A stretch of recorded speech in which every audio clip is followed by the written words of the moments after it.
The Clos de Remenot came into the estate in 2009.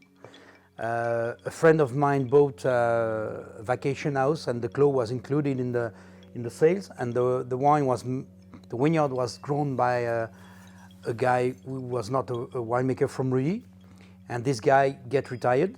So by the moment the winemaker was retired, and his children were not following the estate, the location stops, and we could start a new growing, a new contract with the owner. The vineyard was probably planted 50 years ago, because the former wine grower told me that he didn't plant the vineyard, so we don't really have any age. But when we look at the vineyard, it's quite old. It's located in the warmest place in Ruy, which is just close to the warmest Premier Cru from Ruy, which is the Raboursais. And it's not classified Premier Cru. It's strictly on the same level as the Premier Cru, but it's not classified. We don't know exactly why. Probably because when the classification was done, the Clos was not planted. It was in 43, and probably that the owner didn't want to pay the extra taxes or something like that. And it's this time when the people wouldn't like to pay, the INAO didn't classify the Clos. It's a little bit the same problem as what happened in La Grande Rue in Vaune-Romanée, where the people didn't want to pay the taxes. So that's a little bit the history. So we start to work in 2009. It's an amazing place, facing south, on the top of the slope, and with a very thin soil, maybe 20 centimeters of soil, and then after you're on the rocks. And it's half an hectare, a little bit more than half an hectare Clos, which is a good size. And it gives something very, on the same time, very sunny style, and very sharp because of the soil.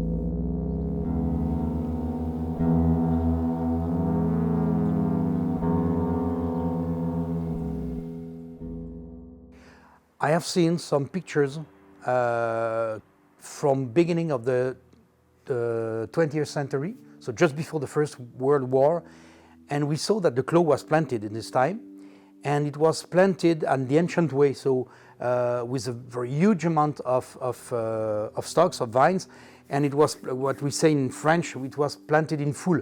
It means that every vineyard had a cane as a stick. It was planted a little bit like in the Beaujolais, and probably the plantation density was more than 10,000 vine per hectare. So I've seen these pictures, and some very old people in Ruy told me that they have seen the Clos without any vineyard just after the Second World War. So probably that it happened what happened in Ruy in the beginning of the 20th century, end of 19th and beginning of 20th. End of 19th century, most of the vineyards was cancelled by the phylloxera. So and just after the First World War, most of the winemakers were killed. So it means that during the two World War, Ruy has lost a lot of vineyards and lost a lot of winemakers, and especially the full slope vineyards were cancelled because they were too difficult to grow, and they were mostly women working in the vineyard. So they just keep the comment on appelle ça? The easiest vineyards to work with. So that's what we suppose, because we don't have anything written about the Clos de Remenot.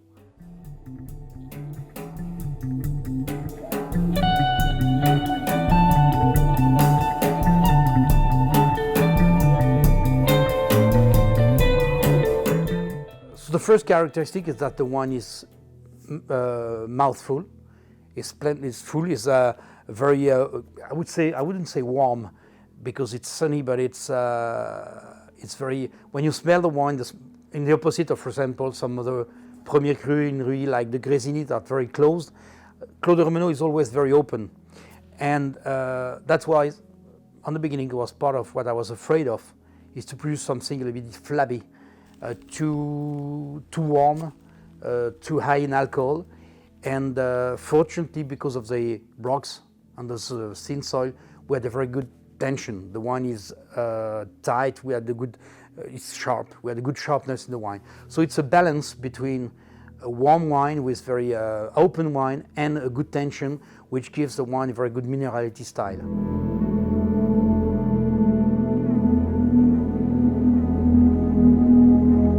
So everything is picked by hand, and we decant, so we press, we decant, then everything goes in a 400 liters barrel. From the beginning, because I was afraid of this, you know, Rabourcé, which is just close to, always produce some very warm wine, sometimes heavy wines, and I don't like the style. So from the beginning, I've decided to work this wine like a premier cru, because for me, the quality of the soil and the quality of what we would expect on the beginning could be a premier cru. So we decided to work with 400 liters barrel instead of the normal Burgundy shape, 228, because I would like to keep as freshness as possible. And it was a good, I think it was a good combination. It matches because the first vintage we did with the Clos de Remenot, 2009, we won the gold medal in the Paris competition. So it was probably something that was not too bad. So from the beginning, we put the juice, direct the juice in the barrel for the fermentation, and everything takes place in the barrel for 11 months. So alcoholic and malolactic fermentations.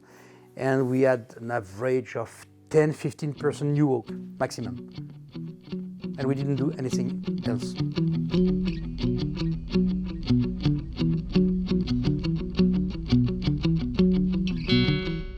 It's totally different from, because of the freshness. It's totally different of as I say, Rabourcé, which is for me most of the time quite heavy. The Clos de Remenot is much more fresh. It's something very, for me, typical from Rully.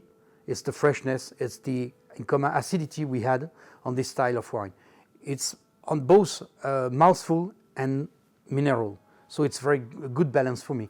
Much more balanced than it, because it's in between Rabourcé and Lafosse. So it's really between these two styles. Lafosse is a bit more, because it's much more on the bottom of slope, it's a bit more full, but with, for me, a little bit of lack of acidity. And Rabourcé is more heavy. And the Clos de Remenot is perfect, for me, the perfect combination between two, because we had the power of the Rabourcé with the good freshness.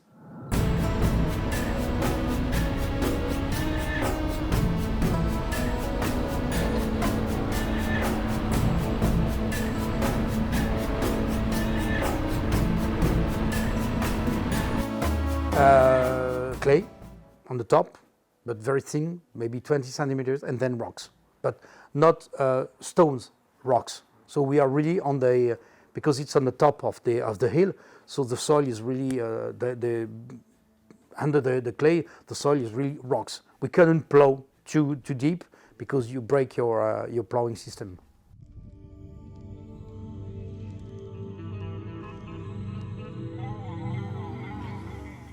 Probably it keeps the warm, probably, but it's not very high walls. It's small ones, so it doesn't. I think it doesn't impact too much the vineyard. Like if you have 2 meters height of wall, it's very. It's 1 meter maximum on around the clos. So it's, and one of the problem. We had the problem in 2016 is that it keeps the frost in the clos. That the clos could be a very good thing or not, because it keeps it keeps the air inside the clos, so it could be good or not. In 2016, it keeps the frost. On the opposite of some of the places that were lower in the slope, but they were a little more windy, so the cool air was moved by the wind. In the clos, it doesn't move. It stays in the clos, and so we had frost. That's the first vintage I've never produced anything on this clos. Nothing. Everything was frost from the bottom to the top of the roll.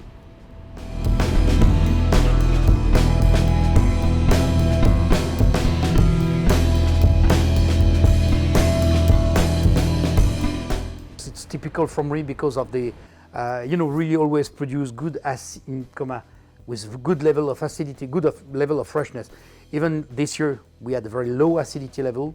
The wine, when you taste the wines feel fresh. So I think it's really typicity of Rie. We always have the good tension in the wines. So for me, Remenot is really typical from our appellation. We only have, the oldest we have is 2009 and still perfect. So I think it will age quite perfect. But we just have 10 years of background. That's all. We'll see in a few time.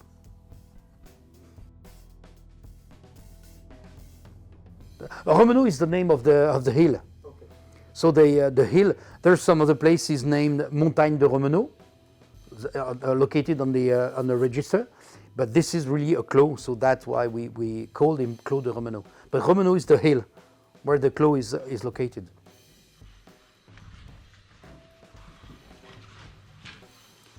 It's just different because you're the only to produce it. Nobody can compare your wine to your neighbor.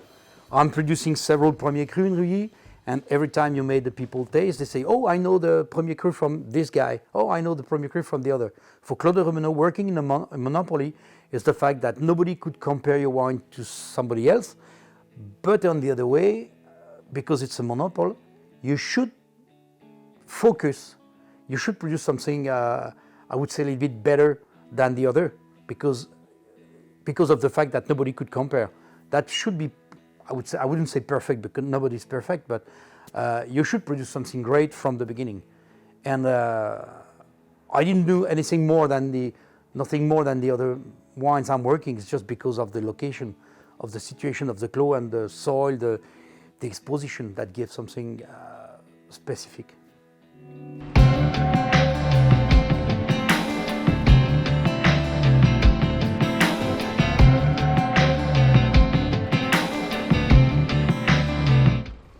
The work in the clos and in the vineyard is the same as we did on all the vineyards. It means that we are certified sustainable terroir, so it means that personally we don't use any herbicides. So everything is we plow the soil. Maybe we will change the system, the wine growing system with maybe a little bit less of big plowing, maybe more gentle plowing with disc, and we will see because the weather is changing, so we need to protect a little bit more the roots. But everything is worked. We work the soil. Everything is worked. And in terms of spraying, we are using copper sulfites and sulfur as much as possible. But during the flowering time, which is the more sensitive moment, we are using, I would say, chemical products, but everything is chemical, even the organic products, because they are more efficient. And by the way, we could spray less than if we're just using copper sulfites. But we try not to, so we, as I say, no insecticide, no herbicide, just fighting against mildew and oidium, that's all.